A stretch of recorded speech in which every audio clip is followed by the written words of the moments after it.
LIC love insurance corporation என்ற படத்தலைப்பை பயன்படுத்துவதை தவிர்க்க வேண்டும் என தயாரிப்பாளர் 7 ஸ்கிரீன் ஸ்டுடியோ மற்றும் இயக்குநர் விக்னேஷ் சிவனுக்கு அரசு நிறுவனமான LIC சார்பில் வழக்கறிஞர் நோட்டீஸ் அனுப்பப்பட்டுள்ளது.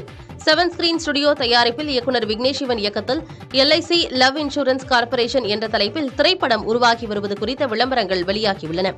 LIC என்ற பெயரை பயன்படுத்துவதை நிறுத்த வேண்டும் என்றும் படத்தின் தலைப்பை மாற்ற வேண்டும் என்றும் இந்திய ஆயுள் காப்பீட்டுக் கழகமான LIC தரப்பில் பட தயாரிப்பு நிறுவனத்திற்கும் இயக்குநர் விக்னேஷ் சிவனுக்கும் வழக்கறிஞர் கார்த்திகை பாலன் நோட்டீஸ் அனுப்பியுள்ளார். அந்த நோட்டீஸில் LIC என்பது தங்கள் நிறுவனத்தின் பதிவு செய்யப்பட்ட வணிக குறியீடு என்றும் அதை தவறாக பயன்படுத்துவது சட்டப்படி குற்றம் என்றும் சுட்டிக்காட்டியிருக்கிறார். படத்திற்கு LIC என்ற பெயரை பயன்படுத்துவதன் மூலம் தங்கள் நிறுவனத்தின் மீது மக்களும் வாடிக்கையாளர்களும் கொண்டிருக்கும் நன்மதிப்பை குறைக்கும் வகையில் உள்ளதாகவும் நோட்டீஸில் தெரிவிக்கப்பட்டுள்ளது.